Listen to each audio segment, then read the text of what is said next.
Thank you very much. It's lovely to be here again. I haven't been here for about 6 years. Thanks very much, David, for inviting me to this conference in Kempton. It's always very nice to be here. So I'm glad you could all be here. We've got a long talk to go through, so let's get started. My name's Ralph Ellis, and my talk today, I've just provisionally entitled History of the Grail Family, because this is a sort of summary of all of my books, if people have already started the series. So we started a long time ago. This is about nearly 20 years ago, I suppose now, with Jesus last of the Pharaohs, tracing the line of Jesus from Egyptian royalty, of course. That moved on to Tempest and Exodus, locating the Exodus out of Egypt and saying it was a historical event. This was the Exodus of the Hyksos pharaohs out of Egypt. So you'll see a common theme in all of these books. It's putting the biblical storyline back into Egypt, which is where I think it came from. We moved on then to Solomon and Falcon of Sheba, which I think is one of my best books. It's identifying King Solomon and King David in the historical record. And again, they turn out to be pharaohs of Egypt. And we'll have a look at that later in this talk, actually. We'll just briefly touch on that subject. And then we went on to this one, which is fairly self-explanatory, I suppose. Eden in Egypt. We're going to talk about this quite a lot. Putting the Garden of Eden back into Egypt, which is where I think it came from. And then we went up into the New Testament, Cleopatra to Christ. You know, Jesus was part of a royal family, but which royal family? And this book was saying that he was the great-grandson of Cleopatra of Egypt. And then that moved on to, because no one believed that book, strange as it is. So I then moved on to this book, which proved that that was so. So this is a huge, great book, 650 pages. And it goes back and it proves that this is so. And it also goes on to speculate that Jesus became the foundation for Arthurian legend. So we go all the way through to King Arthur as well. And that's a really good book, that one. But we're not going to start there. We're going to start almost where David left off, actually. We're going to start with the Megalithic era, because all of this is tied into the Megalithic era. This is the result of the Megalithic era that David was just talking about. So I'm going to start with this site here. I'm a little bit too far away here. Here we go. I'm going to start with this site here, which is Baalbek, which David touched upon. And this is said to be a Roman temple, but it's not a Roman temple. And you can see the difference here. We have two building eras, you can clearly see. Here is the Megalithic era underneath, and then the Romans have put an arch on the top. So we have two different separate eras. The reason I want to look at quickly at Baalbek is because it is the finest megalithic site virtually in the world. So here is the temple itself, and this is the temple of Jupiter at Baalbek. And the reason I want to look at this site is because these three stones here are the largest stones to have ever been used on a building project. And you can't really get an idea of scale there, but if we go to the quarry where they've left one behind, you will see how large they are. So here's one of the stones they left behind in the quarry. This is the stone of the widow, and here is me sitting on top of the stone. You can see the size of this stone. This is a single brick which was used to form the Temple of Jupiter. This thing weighs about 1,000 tons, and they stacked up several of these, well, probably several dozen actually, to form the temple platform upon which the Temple of Jupiter was actually built. This is not actually the biggest stone on site. This is actually the biggest stone. This is in the quarry down the road, and this one weighs about 1,200 tons. And again, that's me standing on top of the on top of the stone there. So why is this important? Well, because I want to move on to another megalithic site, which you're very familiar with, which is the Giza site. So we're going to quickly look at the mathematics that lie behind the pyramids. But the pyramids were actually built on megalithic platforms. And that's why we've had a quick look at the sort of megalithic engineering that was going on. So we're going to look at the Great Pyramid. And the Great Pyramid is actually built upon the mathematical constant of pi. Not sure if you're aware of this, but it's a 22/7 pyramid. So it's a pi pyramid. And all of the pyramids of Egypt were based on sort of one mathematical constant or another. So this one was based on pi. So let's have a quick look at the dimensions of this pyramid. This is the Great Pyramid. These are the dimensions in meters. But they weren't using meters, of course. They were using cubits for this pyramid. And so if we have a look at the dimensions in cubits, you will see it was 280 over 440 cubits, which is, if we take these cubits down to their lowest common denominator, was actually 7/11. So it's half of pi. So one face of the pyramid is half of pi, so therefore 2 faces is pi, and 4 faces is 2 pi. And 2 pi, of course, is the formula for a circle. So the Great Pyramid was based upon the formula for a circle.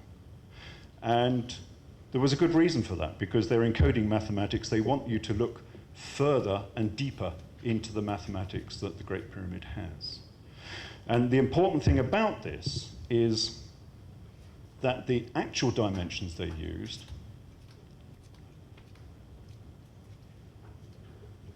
were a 40 times multiple of pi. So here is pi, 7/11. If you multiply by 40, we get the dimensions of the Great Pyramid. So it was a 40 times multiple of pi. And now we start digging into our biblical history, because the number 40 became important for that very reason. So it's a 40 times multiple of pi. So therefore, if you look through the Bible, you will find there were 40 days and nights of the flood. Moses spent 40 days and nights on Mount Sinai. There were 40 years in the wilderness for the Israelites. And Jesus, of course, had 40 days and nights in the wilderness as well. These weren't real figures, of course. These weren't real periods of time. This was just symbolic of the people who were involved had been instructed in the symbology of the Giza Plateau. So it was a sign of initiation, basically, and we'll see this later on in the talk, how they used these particular figures. So if we move on, this is the reason this is important in a way, because we are still using these measurement systems even today. So imperial mile, can anyone remember how long the mile is in yards? 1,760. So there we go, in yards. The imperial mile is 1,760 yards. And if we look at the perimeter of the Great Pyramid, the perimeter length of the Great Pyramid is 1,760 cubits. So we're still using the same measurement system today that was used to create the Great Pyramid. So that's why these histories are actually important, because they have come down to us through the thousands of years, and we are still using these systems.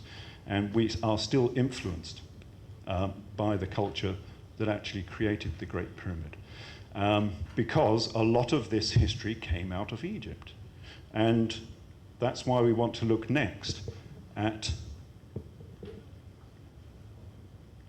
the Garden of Eden. So where was the Garden of Eden? And you'll say, well, we all know where it was. It was down in Babylon by the Euphrates and the Tigris. But that's not what the Bible says. The Bible actually mentions the Gihon and the Perath. It doesn't mention the Euphrates. So where was the Garden of Eden? Well, it actually tells us, if we bother to look, because it says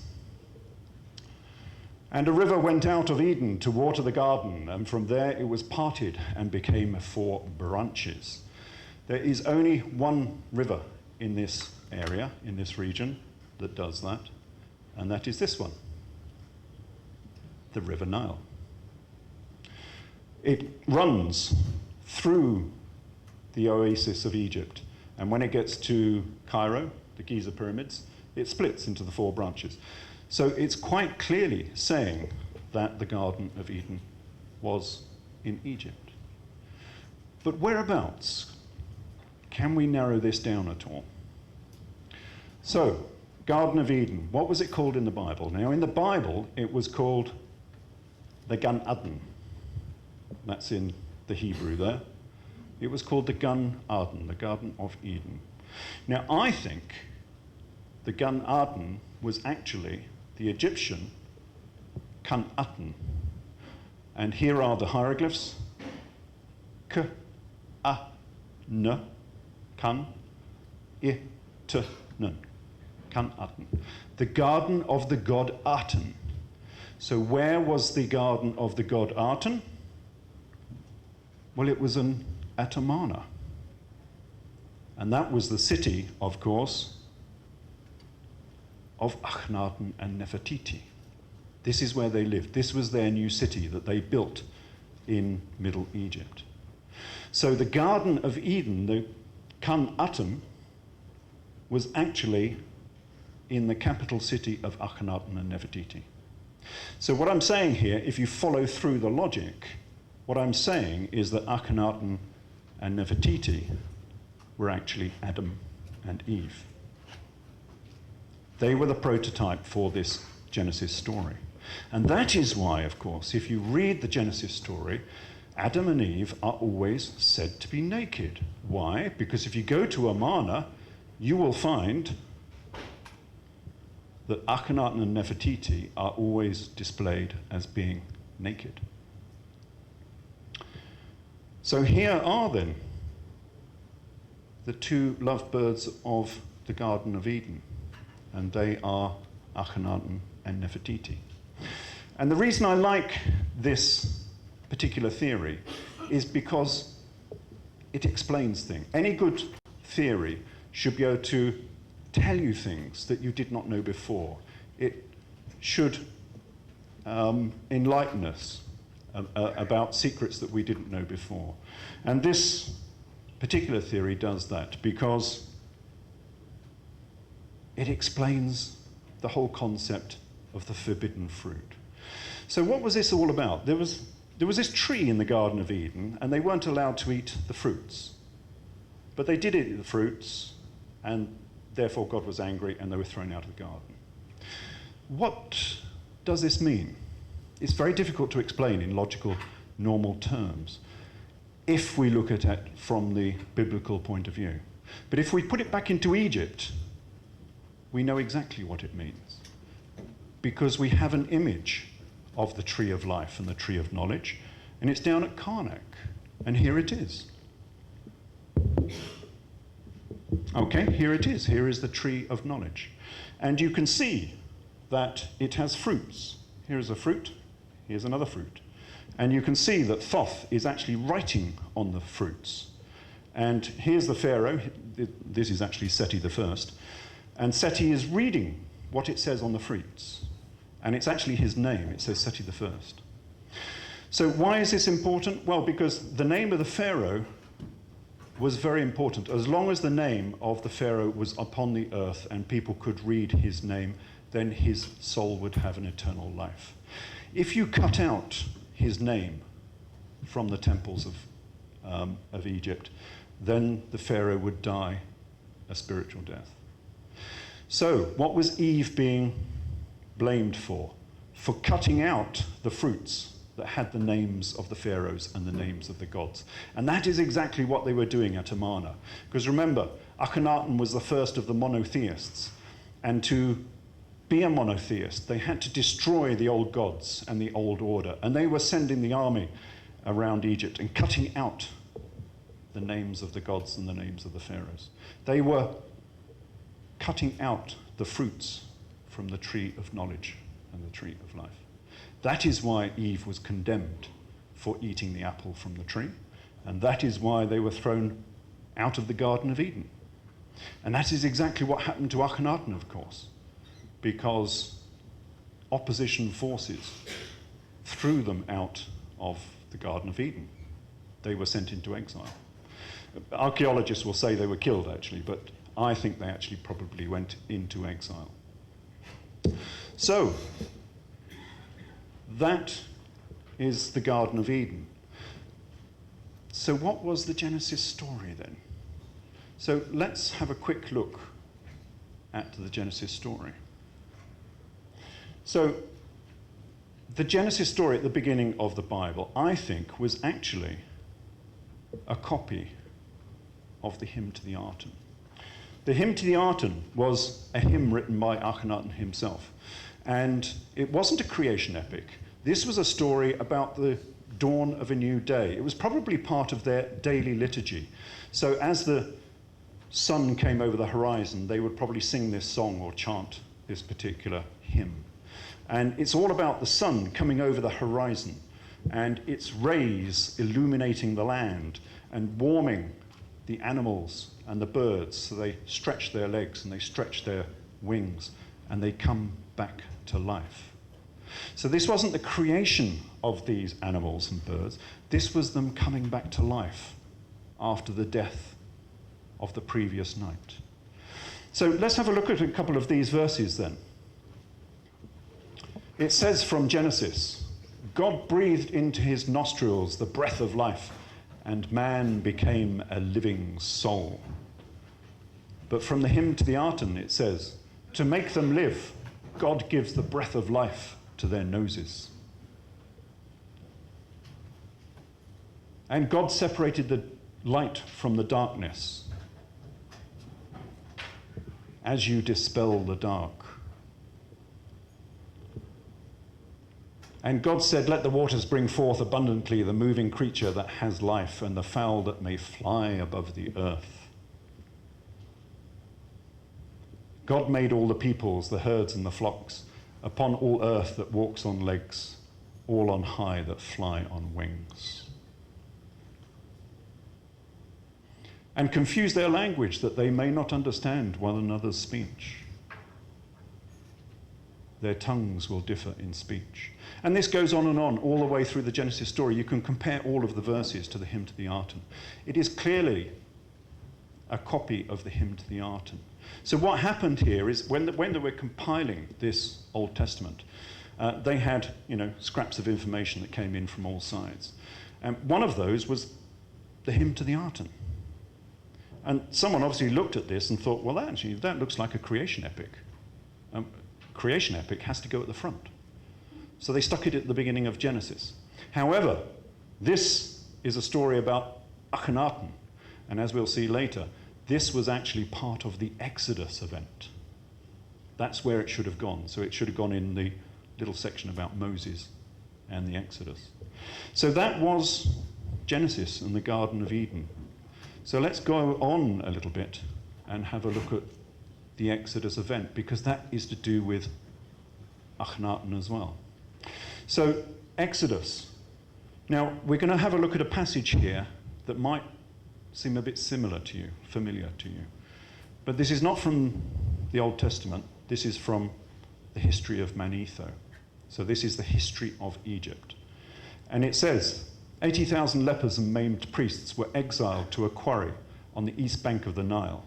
And after a number of hardships, the people begged the king to give them refuge in the north, and he agreed. They appointed as their leader one of their priests of Heliopolis called Ososeph. It is said that this priest framed their constitution and their laws and changed his name to Moses. So this comes from real history. So let's have a look at a few of the points within this particular paragraph. So, from the biblical perspective, first of all, looking at it from a priestly point of view, they were exiled to a quarry, just like the Israelites were exiled to a quarry in order to make mud bricks for the Pharaoh. A number of hardships, yes, making bricks. They begged the king to give them refuge in the north. Yes, they begged the Pharaoh to allow them to go on the Exodus and go up to the north towards Jerusalem. They appointed as their leader one of the priests of Heliopolis.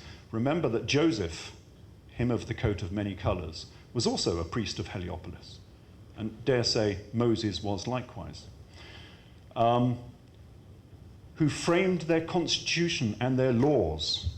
Yeah, we call it the Ten Commandments. And changed his name to Moses. Yeah, his name was Moses. So that's from the biblical perspective. Now let's look at it from the historical perspective, from the position of Akhenaten. So he was exiled to a quarry. Yes, that was called Amarna. Remember, he was kicked out, well, we think he was kicked out anyway, of the main capital cities of the north and the south, of Karnak in the south and Cairo in the north. And he was exiled to a barren spot in central Egypt, where he had to make his own new capital city. And it was known as the quarry on the East Bank, because that's what it was. They had to make their own capital city.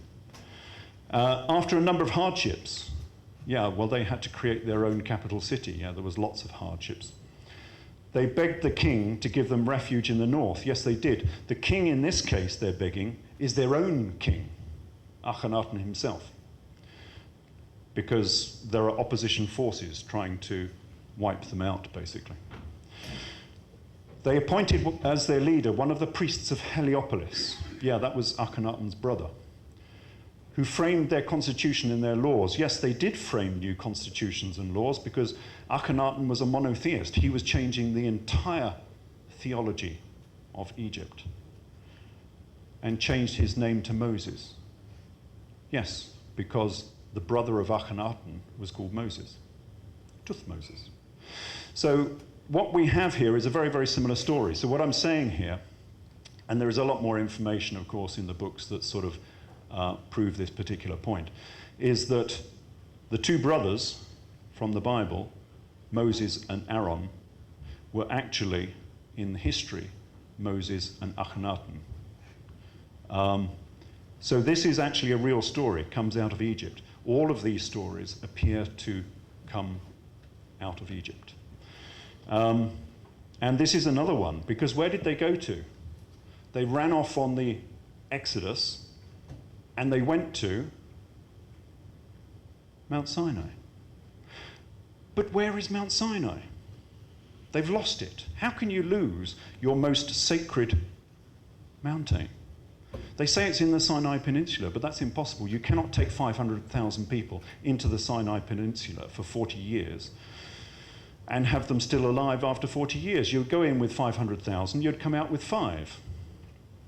The Sinai Peninsula is a desert, basically. So they've lost their most sacred mountain. How have they managed to do this? Well, they keep doing this. We'll see this later. They keep losing all of their most famous characters and locations. So where is Mount Sinai? Well, this is an Egyptian story. They were moving out of Amarna, which is in central Egypt, and going northwards. So yes, we can find Mount Sinai if we look at its attributes. And what does it say of Mount Sinai? Well, if you look at the works of Josephus and the Torah itself, it says that Mount Sinai was the tallest mountain in the region. It was steep and difficult to climb. It had a cave inside it. God was actually inside the cave. Moses went inside the cave. There are some translations say he went on top of the mountain, but it isn't. If you look in the Hebrew, he went inside the mountain. And beneath Mount Sinai, there was a pavement that was black and smooth and looked like the night sky. So where can we find a mountain that conforms to all of those points? Well, we can, if we understand that this is an Egyptian story, because this is Mount Sinai.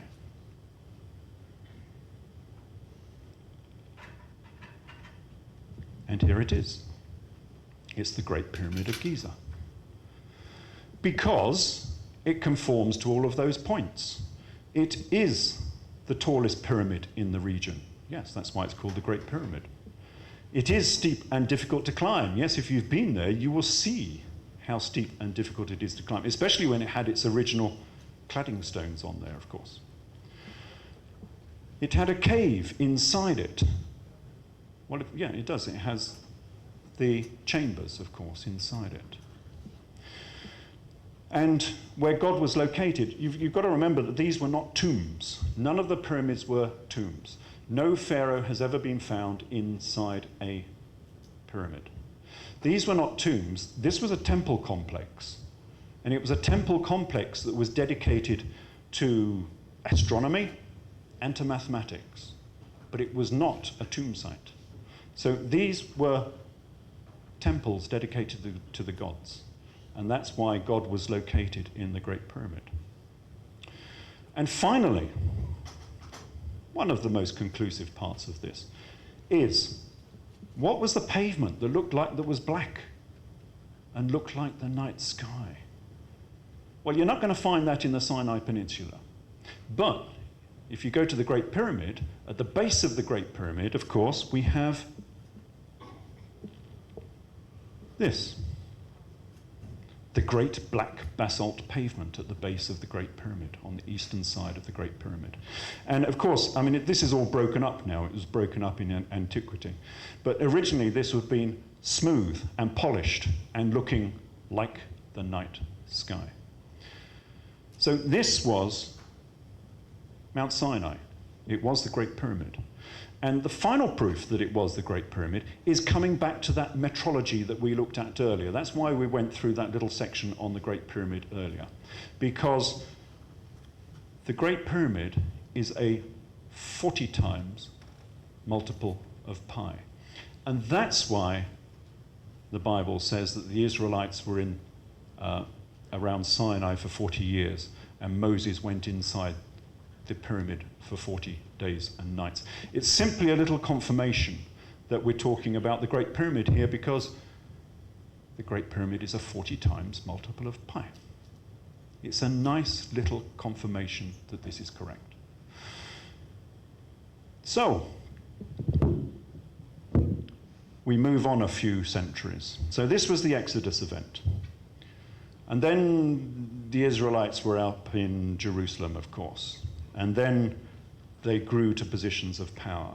And we have the united monarchy of King David and King Solomon. But there is a problem, as there is always a problem in the Old Testament, that all of these characters are missing from the historical record.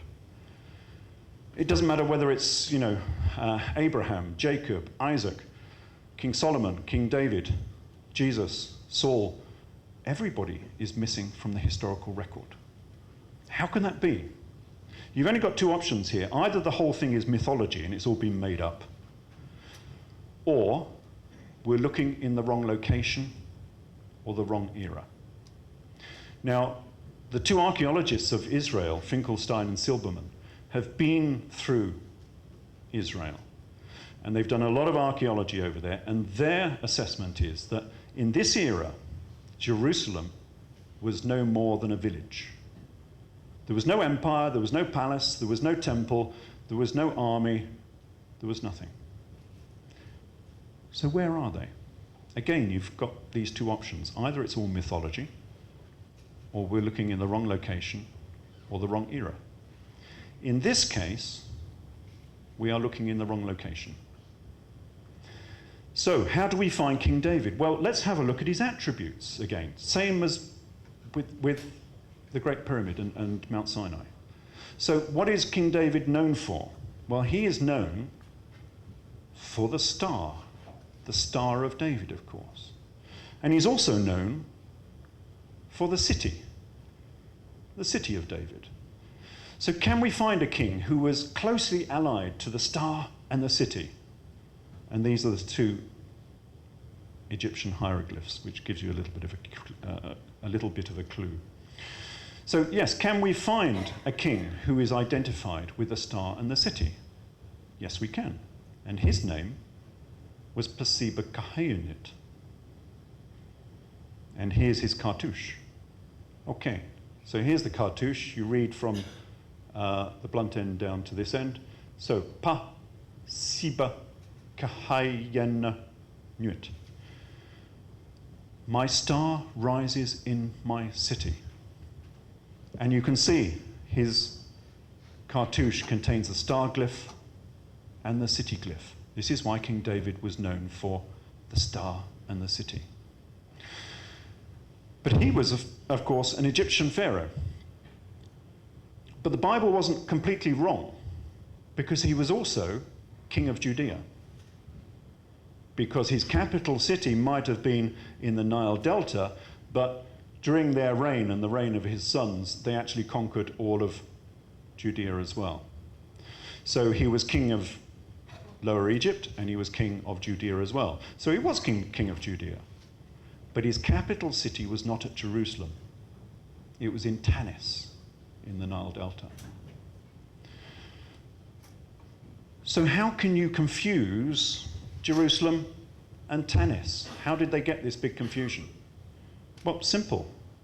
Because these two capital cities had the same name. So Tanis was called Zoan. In the Bible, this is what it was called. It was called Zoan. While Jerusalem was called Zion. They had pretty much the same name. So it was a quick slip of the pen, and they changed the name of the capital city. And there was two reasons for doing that. It wasn't just a slip of the pen. The new Israelite Jewish religion did not want to be equated with the paganism of Pasiba Kahayanit. He's called Susens in the Greek. They didn't want to be associated with the paganism of Egyptian theology. They did not want to admit that their primary king, King David and King Solomon, were both pharaohs of Egypt. So by all means, they had to change the name slightly. So that is King David. And the great thing about this is, if this is right, and there are many reasons for I think it is right, because of course in the book I go through many other pieces of evidence. This is not the only evidence, of course. All of their family and everything else is identical between the United Monarchy and this line of Lower Egyptian monarchs. But the nice thing about this is, if it's right, the Bible is no longer a piece of mythology with no evidence. We now have the city, the tombs, and the sarcophagi. So this is the sarcophagus of King David. And yes, they say King David was an extremely wealthy monarch. Yes, he was, because if this is him, this is solid silver. It is the most expensive sarcophagus in Egypt, even more so than Tutankhamun. Silver was quite an expensive metal in this era. So this is a solid silver sarcophagus with golden trimmings.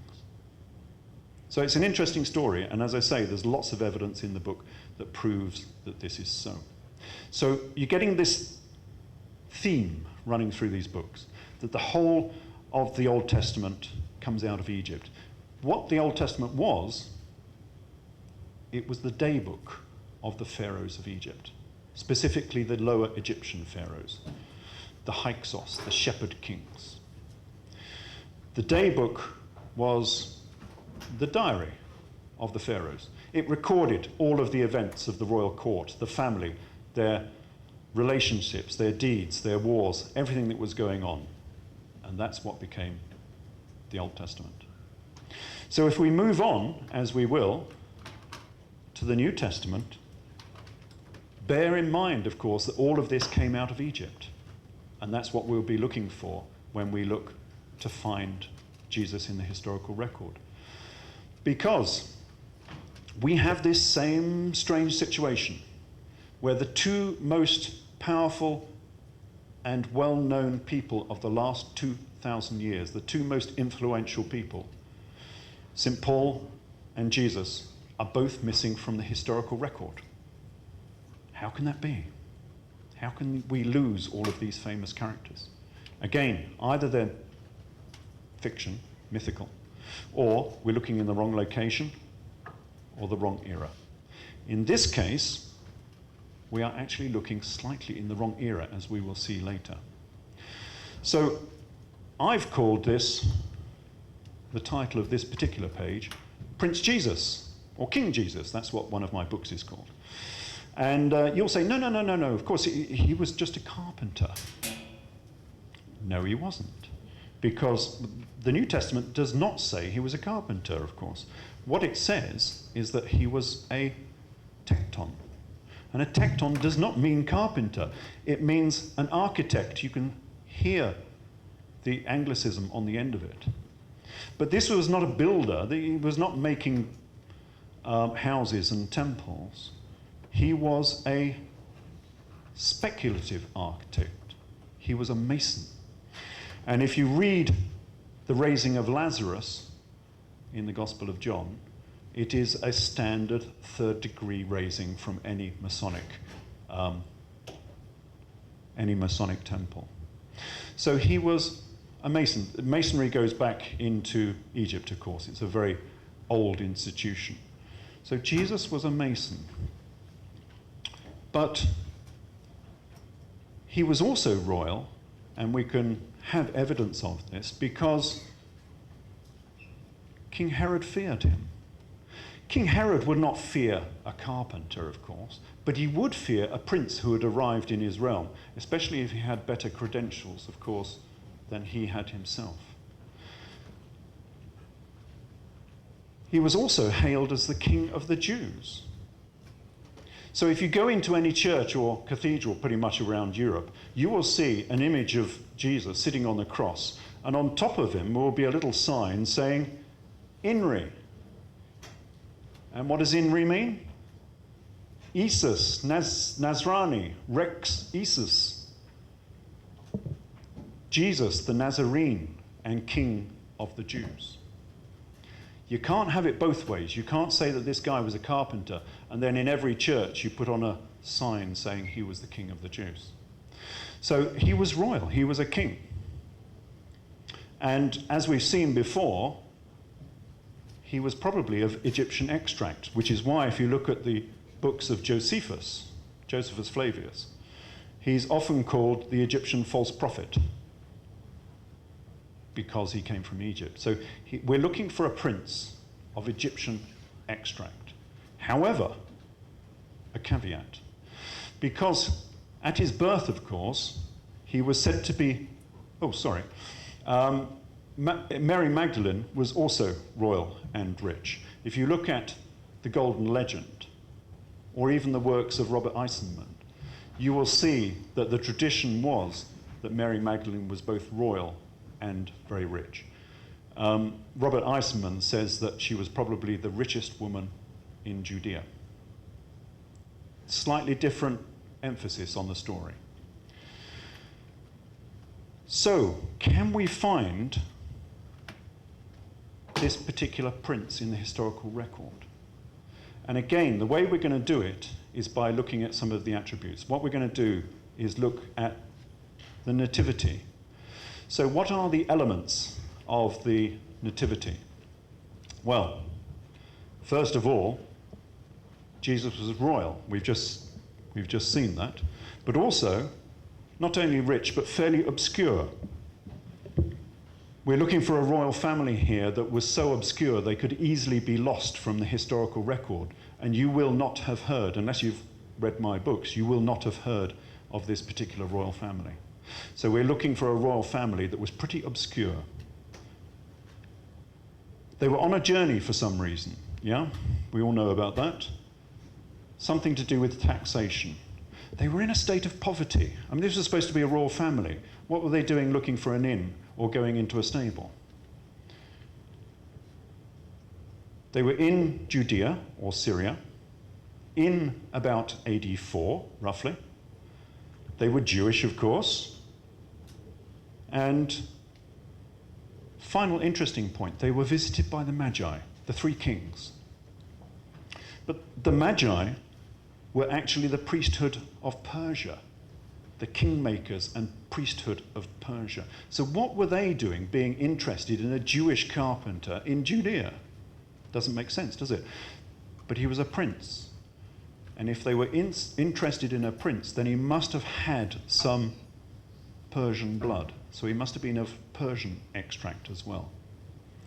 So we're looking for an Egypto-Persian prince. So can we find this character in the historical record? Yes, we can. So I think he belongs to this family. So let's have a look at their family tree. And as I said before, you probably saw in one of those books there that I think he was descended from Queen Cleopatra. So this is the family tree of Cleopatra. Here she is. She's at the top here. She married Mark Antony, and she had a daughter called Cleopatra Selene. But she was also married previously to Julius Caesar. And when Julius Caesar was murdered on the Ides of March, 43 BC, if I remember correctly, she was pregnant. And she ran back to Egypt. But we don't know what happened to this pregnancy. But I think we do, because if we move on 20, 25 years, we have a new emperor, Octavian Augustus. And Octavian gives some diplomatic brides. He had this whole brood of royal children around him. So he gave away some diplomatic brides. Now he gave away Cleopatra Selene, the daughter of Cleopatra, to Yuba II. Yuba II was the king of North Africa, of Tunisia, Algeria, Libya. You've got to remember that in this era, that part of the world was very rich, and it remained fairly rich until it was taken over, of course, in the Muslim invasions. But he also gave away this lady, Queen Thea Musa Aurania. And this is the lady that I think is connected to the biblical family. And again, as I said, pretty obscure. You probably will not have heard of this particular queen. So she was called Thea Musa Aurania. And why do I think this family is connected with the biblical story? Because their history fits the biblical nativity. So if we look at the various points then of this family, so here they are. They were a royal family and they were rich. Well, yes, sorry, I forgot to mention, she married Phraates IV, who was the king of Persia. So yes, she was rich. I mean, Persia was one of the wealthiest parts of the world in this era. They were on a journey for some reason. Yeah, because she got kicked out of Persia. So yes, she was in exile. She had been kicked out of Persia. She was in a state of poverty, yes, because she was in exile. She was in Judeo-Syria, that's where she went to. She went to the borders of the Roman Empire and the Persian Empire in about AD 4, roughly, and visited by the Magi. If this particular family had had a son, yes, the Persian priesthood, the Magi, would have been interested in this particular birth, because any son to this family would have been a potential prince of Persia, because Thea Musa Aurania was married to the king of Persia, Phraates IV. That's why the Magi turned up at Jesus' birth. They would not be interested in anything Jewish. They would not be interested in anything Roman. They were only interested in the Persian royal family. And he was half Persian, well, quarter Persian, through Phraates IV, the king of Persia. And finally, they had to be Jewish. Well, yes, they were Jewish, A, because they were Nazarene, but also later on, they converted, as it were, to Orthodox Judaism in the AD 40s. So yes, they would have been considered to be Jewish as well. So the history of this family fits the nativity quite well, but there are other reasons for suspecting that this family was connected in some way to the biblical family. And one of those reasons is that this family are very similar to the goddess Muse Aurania. So here is Muse Aurania. Now, this is not the queen, this is the goddess. This is the Greek goddess called Muse Aurania, and she was the queen of heaven. And that's why she's dressed like that. She has a uniform, and it's a uniform with a reason. She was the queen of heaven, so she has the blue of the sky and the white of the puffy clouds. And above her head, she has the stars of the cosmos, because she was the queen of heaven. But if we look at the iconography used for the biblical family, if we look at the iconography for Mary, of course, you will see that she is always displayed as Muse Aurania. She has the blue cloak of the sky, the white dress of the puffy little white clouds, and she also has the 12 golden stars around her head as Muse Aurania. So she's not only Muse Aurania, the queen of heaven, she's also an incarnation of Isis as well, the Egyptian Isis. So this is another reason why I think Muse Aurania and the Virgin Mary here have some sort of link. But of course, again, this link comes back into the modern world, of course, because we are still using this iconography, and we use it, of course, in Europe, where they have adopted this as the European flag. This is of no coincidence. The actual guy who made the flag for Europe said he based it on the book of Revelations, where this is given. So that's why in the EU we have the 12 golden stars of Mary on a blue background, because we are still using the same iconography. But it's interesting in this, you have to wonder, is this iconography based on Mary, or is it based on Isis? Because Mary is just being here an incarnation of Isis as the Queen of Heaven.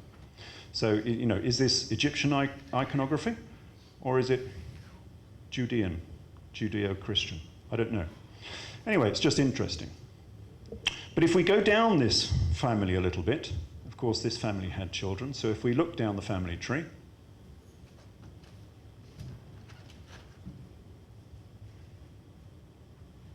okay, here they are. So if we look down 2 generations of these people, they were living by now in Judeo-Syria, on the borders between Persia and Rome. And we find this character here, called King Izates. Again, you probably will not have heard of this particular character. But he's quite influential, quite important, because this guy was the guy who fomented the Jewish revolt of AD 65.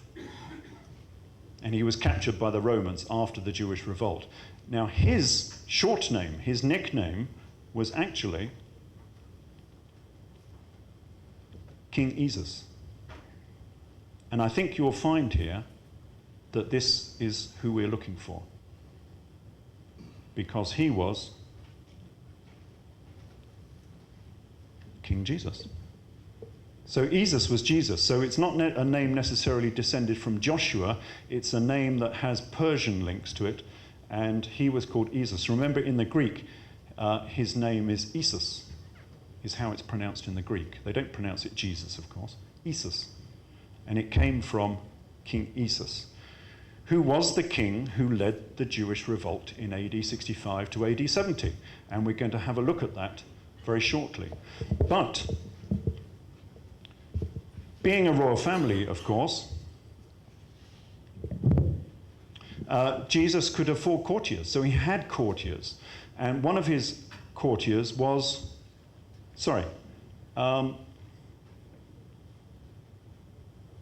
Jesus was famous for his miracles.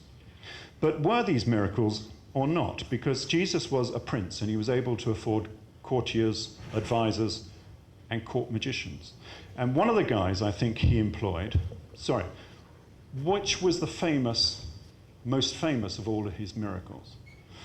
I put it to you that the most famous miracle that sort of proves, and some people, base their life on this, was turning water into wine. So this was his most famous miracle, but this was actually a famous trick from the 1st century AD, because we know that people were using trick wine jugs. And the guy who invented these particular jugs was called Hero of Alexandria. And who was Hero? Well, he was the Leonardo da Vinci of the 1st century AD. This was a guy who in the 1st century made fire engines, he made automatic doors, he made metal birds that sang, he made a steam turbine. But one of his most famous tricks was actually trick jugs that turned water into wine. And here is one of his jugs. We even have an illustration of it. So this is a jug that was specifically created to turn water into wine. And Hero says of this particular jug, "We may pour out wine for some, wine and water for others, and mere water for those who we wish to jest with." It was a jest. This is from the 1st century AD. Everyone would have known about this in the 1st century AD. It was used by the courtiers and by the priests of Israel, obviously. So let's do this miracle. Let's pretend that this is the wedding at Cana. I am Jesus.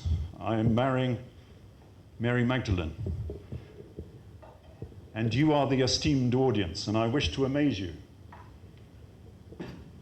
So who else wants a cup? Here we go.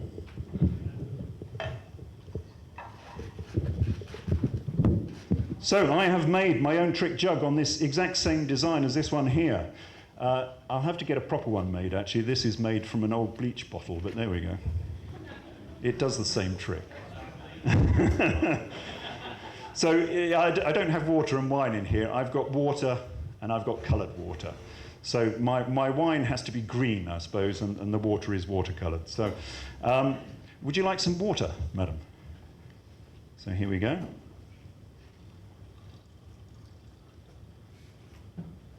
That's got a little bit more colour than it should do, actually. And some wine. You can see the difference. And some water, madam? I've got a little bit of wine in my water, but you'll see the difference. And some proper wine. This is the full strength.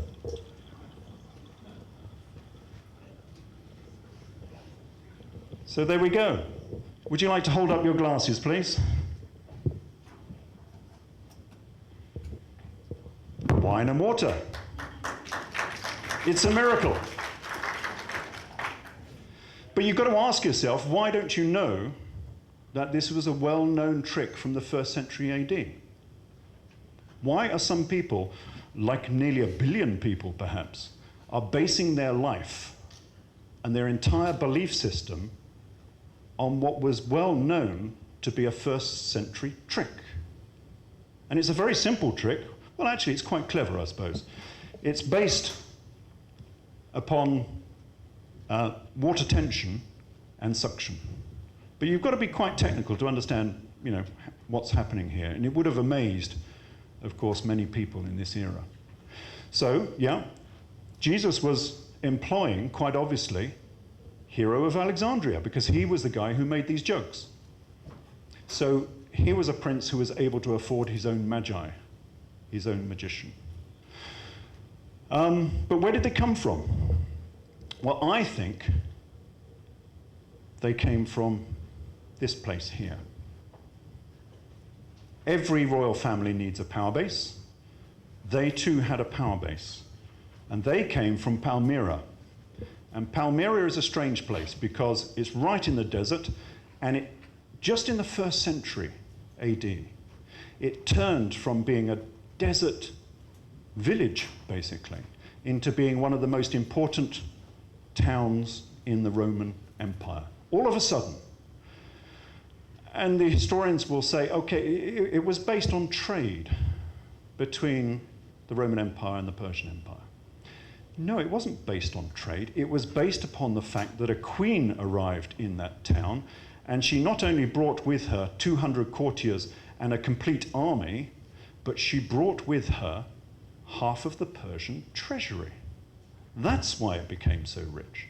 So yes, she was poor to start with because she had nowhere to stay, but she had half the Persian treasury, and she could build whatever she liked, and she did. So here it is. This is Palmyra. I don't know if you've been there. If you get the chance, it's one of the finest ancient temple sites there is. So here's a map of Judea. Here's the Dead Sea. here's Jerusalem, here's the Sea of Galilee, and then we run up towards Damascus, and then up to Palmyra. And it is right in the desert. And the reason they chose this land, well, they were given this land, in fact, is because it was the dividing land. It's desert country, and it divided Persia over here from the Roman Empire over here. And they were given this land on the assurance that they protected the eastern borders of the Roman Empire. That's why they were allowed to keep their army, their private army that they had. And also, it was tax-free. So it was a tax haven as well. It was really good. But you'll see here, it became known as Aurania. And that's the name it has even today. So it was called the Kingdom of Aurania. And it was called that after the queen who went there, of course, because her name was Thea Musa Aurania. So it was called the Kingdom of Aurania. But if we translate that into English, that becomes the Kingdom of Heaven. That's a direct translation. So when the Bible, the New Testament, says that the Kingdom of Heaven is nearby, well, yes, it's only about 200 kilometers. You've got to understand what it's talking about. So here is Palmyra. This is the Temple of Bel. This is in the center of Palmyra, and it was one of the finest temples in the Roman Empire. This is one of the tower tombs. They buried their dignitaries in tower tombs. This, you can see the size of the people down here. It's quite a large tomb. It will take about 400 burials in here. And this was the stonework inside. You can see how well dressed the marble stonework is on the interior. This is two of the ladies from Palmyra. And you can see they are just dripping with jewelry. It was a very rich part of the Roman Empire. And this, oh, this is interesting.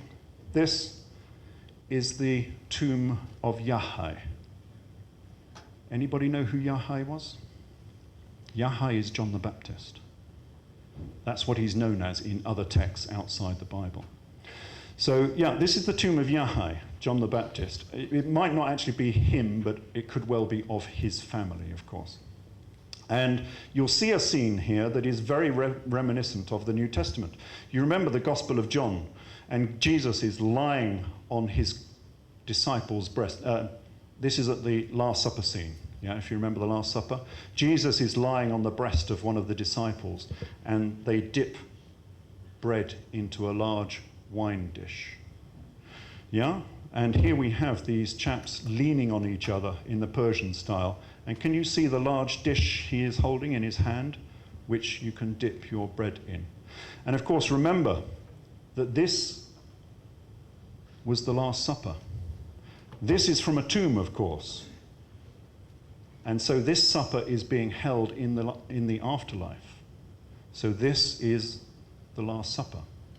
So you can see it's a very biblical scene here. It's almost, you know, someone who was writing this section in the Gospel of John was actually looking at this. So, Jesus, as I said, was a rebel. He was involved in the Jewish revolt. This is King Jesus, of course, the guy I said who was involved in the Jewish revolt. And you'll say, no, so this is what the New Testament was all about. It was a documentary, a little bit like Gone with the Wind, yes? It was a dramatic story set at the time of revolution. And you'll say, no, it wasn't. It was all about love and peace. No, it wasn't. This was revolution. And we have the remnants of the revolution in the New Testament story. So, if we look at some of the elements that will not be preached from the pulpit, it says, Jesus said, "Think not that I've come to send peace on earth. I came not to send peace, but a sword." Because this was a part of a revolution. Then said Jesus unto them, "He that has the purse, let him take it, and buy a sword." So the disciples were armed. That's important later, remember that. And then he goes on. And when you hear of wars and rumors of wars, be not troubled, for such things must be. Brother shall betray the brother to the death, and the father the son, and the children shall rise up against their parents, and shall cause them to be put to death, and you shall be hated of all men for my name's sake. You could not get a better description of a civil war than this, and this is what was generated in AD 65. They had a civil war. It's called the Jewish revolt. And we know that Jesus was involved in this revolt because at the crucifixion event, it says of Jesus, well, it says of Barabbas, of course. And there was one named Barabbas who lay bound with them and who had made revolution with him and who had committed murder in the revolution. So when was this revolution? Was this the AD 30s? The relative stability of the AD 30s? No. This revolution was the AD 70s, late AD 60s. It started in AD 67, it went through to AD 70. It was the Jewish revolt. And we know that because the leader of the Jewish revolt in AD 67 was King Jesus. This unknown king that nobody knows about, who is a historical character that we know was involved in the Jewish revolt. And that is why, on the front of my book, I portrayed Jesus as being like a Knights Templar, with the shield and the sword, and of course the crown on his head, because he was involved in a revolution, the Jewish revolt. So what happened to him? I said earlier I was going to link Jesus and King Arthur. So how on earth are we going to do that? Well, we do that via these subsequent events, because this guy, King Jesus, was captured at the end of the Jewish Civil War, when Jerusalem was destroyed in AD 70 and the Romans took over. He was captured. And he was taken initially to Alexandria and then to Rome. But what happened to him? The obvious thing to do to a character like this would be to kill him, knock him off. But for many reasons, they couldn't do that. He had too many very influential supporters, so they couldn't kill him.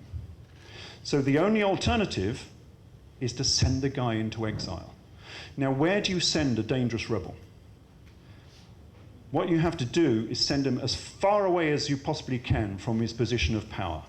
Now, his position of power is Judea, where in the Roman Empire is as far away as you can possibly get. The answer is England. Diwa, which is in Chester. And the reason I think he was sent there was because at this very moment in time, in the early AD 70s, by the same emperor, they built this new fortress. And this new fortress was called Fortress Diwa, which they built in Chester, and here it is. And this is a very unusual fortress, and for many reasons. So let's have a look at those reasons. So that's the fortress, and it was the largest fortress in the Roman Empire.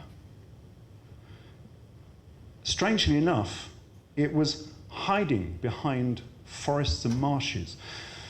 Fortresses are made to dominate a region. They are not meant to be sitting behind forests and marshes and hiding away on the edge of the empire. And it was the largest of the fortresses because it had this self-contained element within it, here. And it had its own accommodation block for this self-contained unit, its own temple, and its own bathhouse. So here was a group of people who would not even bathe with the Romans. This is the bathhouse down here. So we have this separate element here with their own accommodation, temple, and bathhouse. So who was in this part of the temple? And I think the answer is fairly obvious, because this fortress was not a fortress to defend England. This was a Guantanamo Bay of the 1st century AD. This was built as a prison fortress to house dangerous political prisoners, dangerous to the Roman Empire. Because, as I say in this book, Jesus didn't want to just take over Judea. He wanted the throne of Rome, because the throne of Rome was empty at this time. We're talking AD 65. We had the unstable Nero on the throne. He was deposed in AD 66, if I remember correctly. The throne of Rome was empty, and it was open for whoever could grab it. And he wanted to take over the throne of Rome, because he was the most powerful prince in the Roman Empire, of course. He was related to Cleopatra. He was related to Julius Caesar. He was related to Phraates IV. He was the most powerful prince in the Roman Empire. He could have taken over the throne of Rome. So, who would have wanted, who was incarcerated here?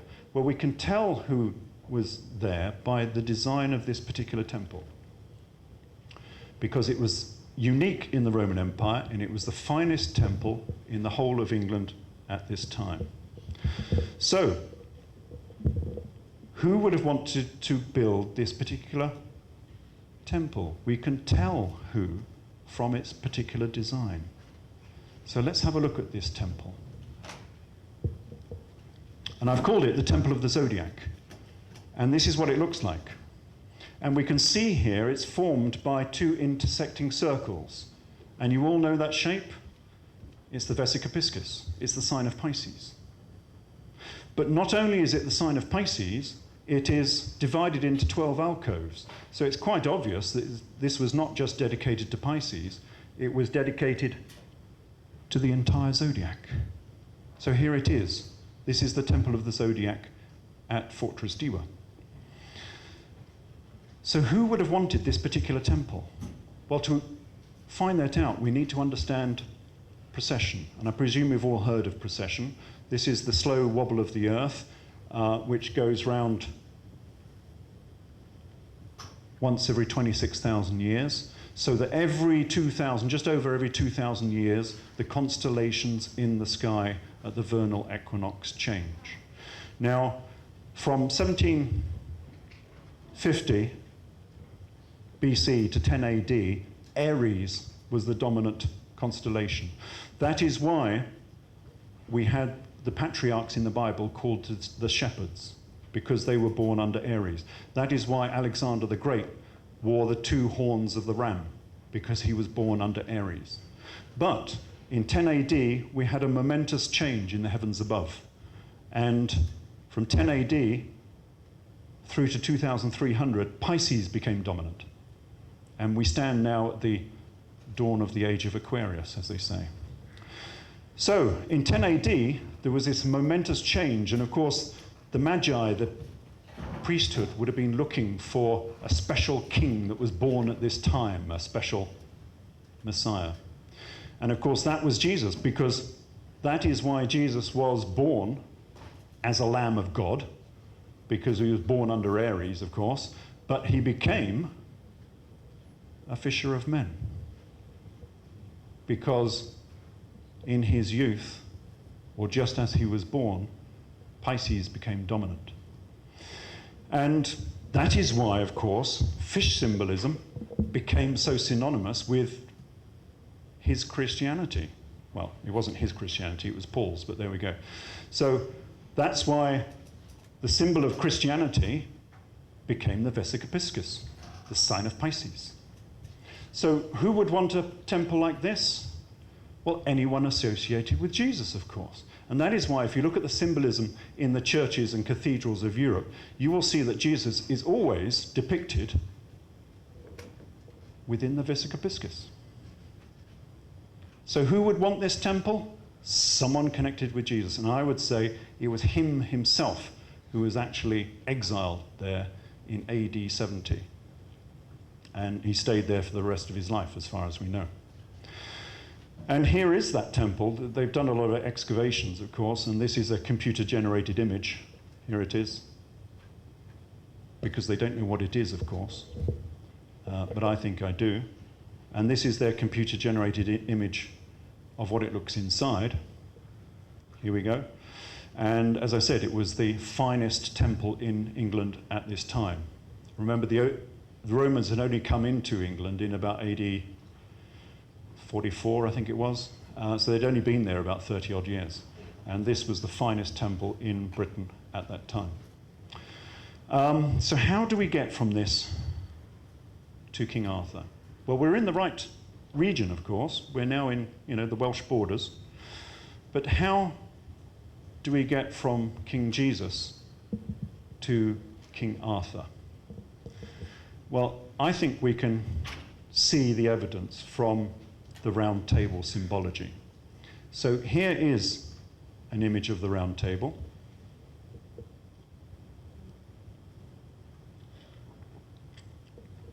Okay, so here we can see, hope you can all see that this is King Arthur and his 12 knights of the round table, and they're all armed, of course. Now, the legend has it, if you read the Vulgate cycle, which is the great cycle of Arthurian legend, written in about the 14th century, there were 3 tables, and they were based one upon the other. The first table was the table of the Last Supper, with Jesus and his 12 disciples. So the Last Supper table should have been round, not oblong like it's portrayed in Leonardo da Vinci's picture. The second table was the table of Joseph of Arimathea and his 12 disciples.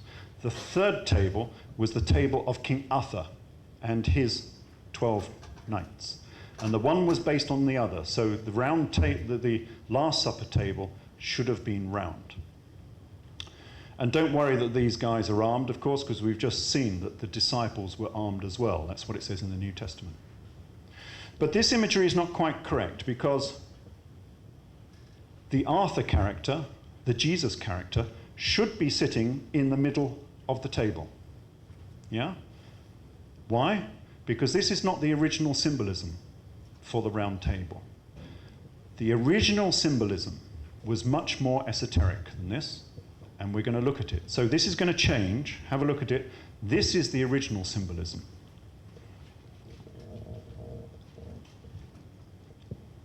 It's the zodiac. So this is what the round table was based on. It was based upon the standard view of the zodiac. So here is the Jesus character, the sun, Helios, the Son of God.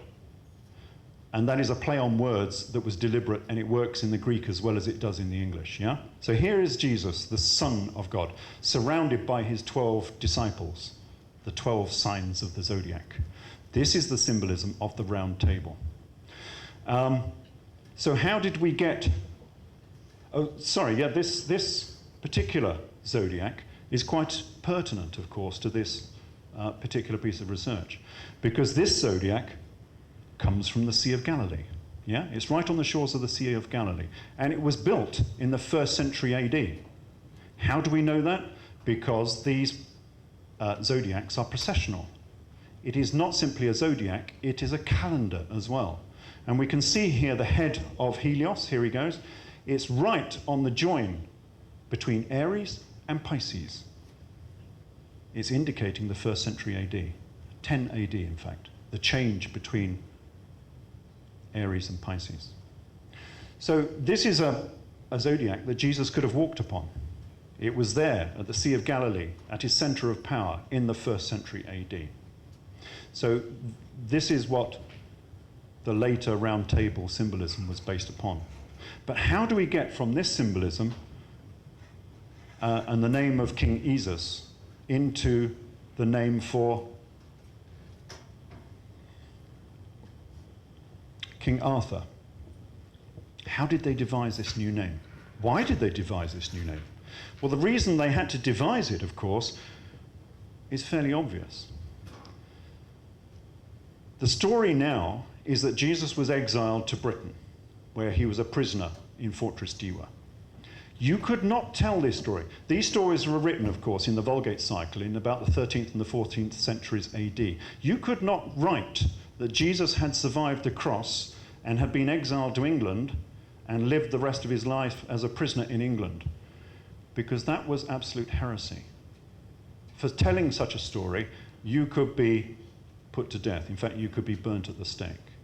So by all means, you would have to change the name of this particular character. And they did, and they changed his name to King Arthur. So King Jesus, with all his battles against the Romans in Judea, became King Arthur. And all these stories of these battles were relocated into a northern hemisphere, northwestern European location. And if you look at these stories, half of these stories could well be Judean stories. They're talking about castles being short of water. In Wales? You must be joking. These are stories that came out of Judea, and they've been transplanted into a Welsh and a northern French location. But how did we get from King Jesus to King Arthur? Well, the method they chose came from the zodiac again. So this is the Jesus character in the center, the Son of God. Now this is a view of the zodiac looking from above. So if you can imagine, you're high up in the cosmos and you're looking down upon the solar system. So we're looking down upon the sun in the center, surrounded by the 12 constellations around the outside. And that's a standard view of the zodiac. But it's not the only view. You can also view yourself being upon the earth looking up. And so you're surrounded by the 12 constellations, and above you will be the stars of the northern hemisphere. So if we overlay this with the stars of the northern hemisphere, we get something like this. And here they are. And the stars in the center of this particular zodiac is this one here, which is the Great Bear. And what was the Great Bear? Well, in the Celtic languages, of course, he was Art or Arthur. So the central character has now changed from Jesus to Arthur, and that is how we get this name, King Arthur. So this was the pseudonym that they used for this Arthurian legend. So yes, King Jesus was King Arthur. He was the foundation upon which all of these legends were based. And if you look at the Arthurian legends in the Vulgate cycle, they are confused about the era that this all took place in. Some of them say it was 6th century, but they're fighting the Romans, who weren't there in the 6th century. Some of the stories are linking King Arthur and Joseph of Arimathea. Now this is 1st century stuff. So the stories are confused about the date when this all took place. And I think that Jesus was, in his incarceration in Chester, was the foundation for all of Arthurian legend. So let's have a quick summary then of these latest events. So we started with the Round Table of both the Last Supper and of the Round Table of King Arthur, which was based upon the zodiac, of course, and this is the zodiac on the Sea of Galilee, which, of course, they have taken from this the flag of the EU, of course, with the 12 stars being the 12 constellations, and that is of no coincidence. And then we had the Vesica Temple at Fortress Diwa, and that was based on the symbolism, or rather the symbolism of Jesus was based upon that, because they were all connected to the sign of Pisces. So we have Jesus, of course, who's always portrayed inside the Vesica Piscis, just the same. So the argument is that Jesus came to England, was exiled to England in AD 70. But of course, I'm not the first person to have mentioned this or considered this to be a possibility. And perhaps the most eloquent, I suppose, is William Blake, the 18th century mystic and Mason. Now, William Blake wrote a poem and a song, Jerusalem. So I'm going to leave you now with William Blake. And if you've not listened to his song for a while, remember this song is almost the second national anthem of Great Britain at present. So listen to the words, see how they pertain to this particular lecture. So William Blake will provide the questions, and I will provide the answers. So let's listen to it.